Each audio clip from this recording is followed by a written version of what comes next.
can also call me KSN Keto. And I am getting my phone all set up. That way I can see all of your comments. If you're on Facebook, if you are on YouTube or Twitch, please feel free to comment at any point in time. Also, please drop a 1 down in the comments below if you are catching this live and you see that red live box up at the top of the screen. And if you are catching the replay and you don't see that live box, hashtag replay or the number 2 down in the comments below, please. That way I just know that you watched. And also let me know if you get any value out of this video. So we talk a lot about keto and a ketogenic diet and being healthy and doing all of the things, right? And y'all, I'm sorry, I got a meeting coming up, so I'm going to drink my drink. I am in a 60-hour assisted fast right now. So what that means is I have drinks that I'm drinking during this time, and I also drink a lot of water during this time frame. So let's talk about fasting. I fast every single day. Hi, Agnes. How are you? Also, if you are new, just drop new down in the comments below and let me know. That way I can give you guys a proper hi.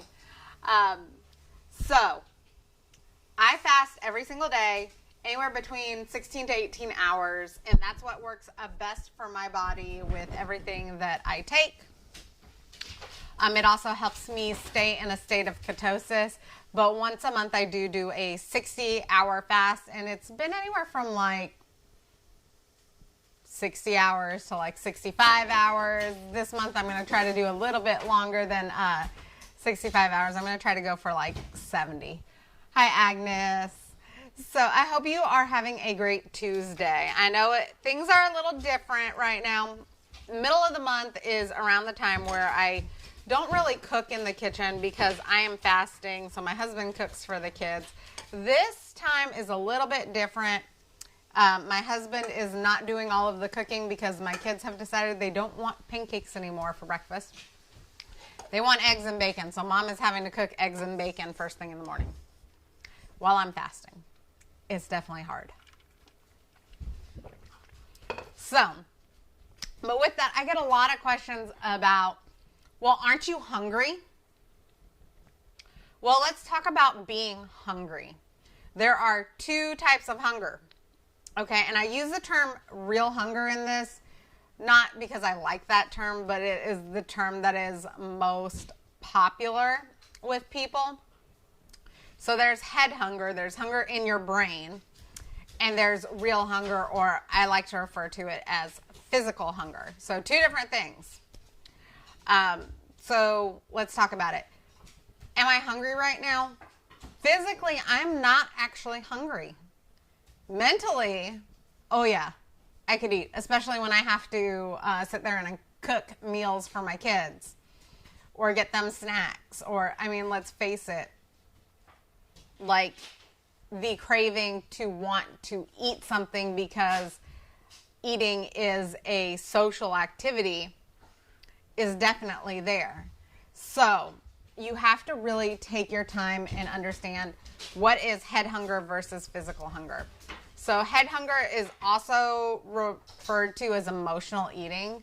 So when we are happy, we're sad, we're celebrating, you know, there's a death, we're depressed, we're whatever. People associate eating with that. Like, seriously, take a moment to think about it. In rom-coms, when people break up, what do they break out? They break out ice cream, they break out cookies, they break out all of the food, right? Weddings, same thing. There's all of the food. Celebrations, anniversary, it's all centered around food. And that is what I mean by emotional eating. We are kind of tailored to eat and surround ourselves and surround life events around eating. And that's what head hunger is where you think that you're hungry, but you're not actually physically hungry. Physical hunger or real hunger is belly hunger. So like your stomach's actually growling, you feel empty, you feel weak, you feel like you need to have something, okay? And the body can actually go longer without food than you personally think, but it cannot go without water, so make sure you're drinking your water. So I'm going to do head hunger, and then I'm going to do what the belly hunger is. So for head hunger, you are suddenly hungry. It comes on all of a sudden. It's like one moment you're fine and the next moment you're hungry. Belly hunger is a gradual hunger. Like you feel a little bit hungry, but you're okay. You know, you're fine to wait. And that's the big difference. Sudden, like need to have it now versus I can wait 30 minutes. Maybe you can't wait 2 hours, but maybe you can wait 30 minutes. So that's one of the big differences. The other things are you have massive cravings when you have head hunger. Okay, so that's like you're craving sweets, you're craving the salty, you're craving a specific flavor. When you're physically hungry, you're not necessarily craving things. You might want something, but you're not actually going to crave anything. You're going to eat for nutrition's sake. Okay? Again, you cannot wait with your head hunger. Like, you have to have it now. That's like you're going in the store and you're grabbing that box of donuts. That is what head hunger is. Like, just impulsive buy hunger type thing. And y'all, I'm sorry, my dogs are going nuts. Hi, Beth. How are you? So, with head hunger, you cannot wait to eat. Like, you have to have it now. With physical hunger, your body can actually wait a while. And like I said, your body can actually go longer without food than you think it can. One. Number two, your body cannot go without water. So make sure you're drinking your water. Anytime fasting you're doing, drink your water.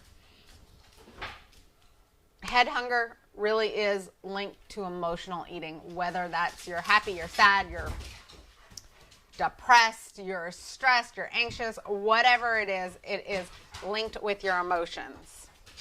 Also, when we have head hunger, we tend to binge or overeat. I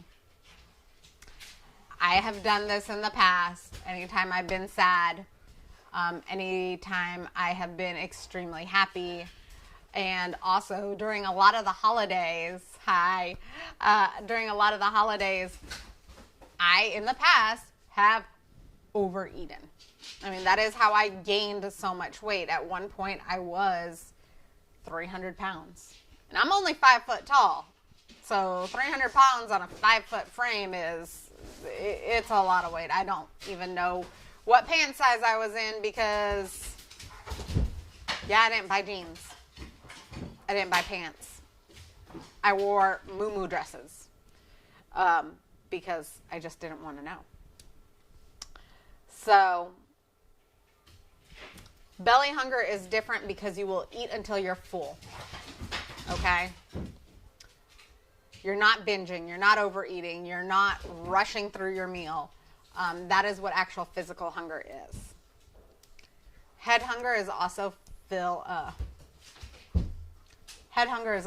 followed by a lot of guilt and shame. And there shouldn't be guilt and shame around food, around eating, but there is when you are eating purely because you're emotional. And that's not to say that people should feel that way. It is just kind of a fact of life, is that a lot of people, when you are letting your cravings control you and you have all of this head hunger going on, and that is what you are using and you're eating because of that reason, there's a lot of feelings of guilt and shame, mainly because the foods that we pick when we are driven by our head hunger are foods that we know aren't good for us. They're the potato chips, they're the ice cream, tell me what is your guilty pleasure? Maybe it's cookies. For me, there are so many foods. So many. Cakes and cookies, and you'll notice that a lot of my keto food centers around sweets and such, because some of those things are my kryptonite. And,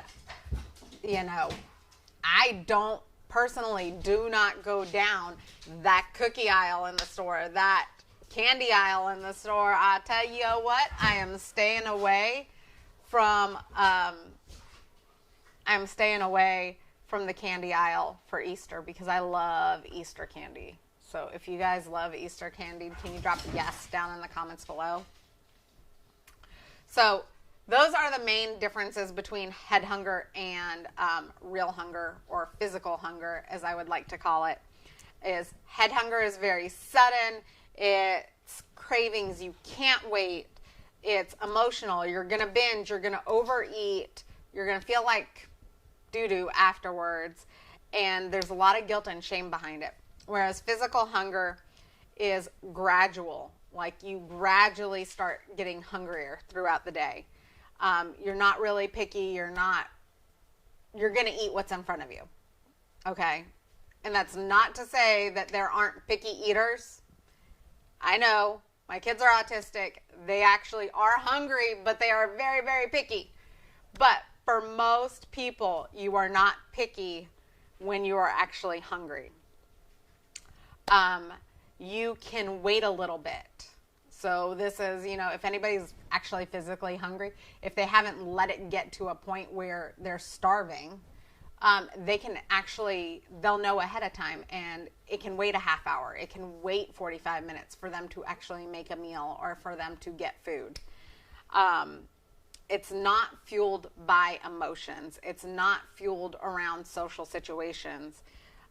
They will eat you will eat till you're full, but not overeat. And there's no real feelings of guilt or shame because you know that you're actually fueling your body. So those are the two differences, and I think it's very, very important to realize that and to be able to listen to your body. Like I said, I am still in the middle of a 60-hour fast. I'm like 45 hours in. I am not hungry. I am drinking my drinks because I do an assisted fast, okay? I'm drinking my drinks, and I'm also drinking my water. Remember, your body can go without food for a given period of time. Your body cannot go without water. Thank you, Patty, for sharing. If you guys get value out of this at any point in time, please share this video out to your page or tag friends and family. Anybody who you think would get value out of this, I really want to spread this knowledge because I think that there is a lot of confusion between the two. And I think that during my fasting period where I'm actually physically not eating, that this is a good time to talk about this because yes, mentally, I want to eat. Not gonna lie. Mentally, there are some points in time I want to eat, especially when I'm making my kids eggs and bacon in the morning and I can smell that bacon because I love me some bacon. If you love bacon, drop some bacon emojis down in the comments below. This fast is a little different than typical ones because typically I would make my kids French toast or pancakes ahead of my fasting time. My kids have said, no, we don't want that, Mom. Now we want eggs and bacon every single morning.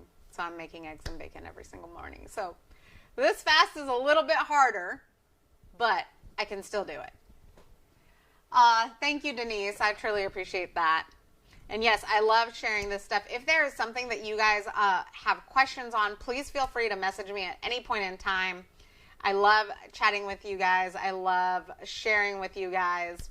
And I hope you guys got a lot of value out of this video. It is 4:45 my time, which means I got to get going because I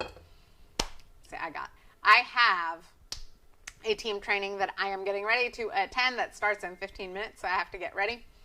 But I absolutely love you guys. I appreciate every single one of you. My fast actually ends tomorrow. Like I said, I'm probably going to extend my fast a little bit. Typically, it would end tomorrow at around 8 or 9 a.m. So we're going to see how long my fast is going to go tomorrow. I might go 70 hours, so just stay tuned. If we're not already friends, go ahead and send me a friend request. If you're not already following me, go ahead and tap my face. The 3 dots halfway down is follow and turn on live notifications. YouTube, subscribe, like, and turn on notifications. Twitch, it's the same. And like I said, there's also links up above if you guys want to get in contact with me faster. But if you have any questions, please feel free to message me at any point in time. I would love to connect with each and every single one of you. And if you shared this video, please drop shared down in the comments below. That way I can give you a proper thank you, okay?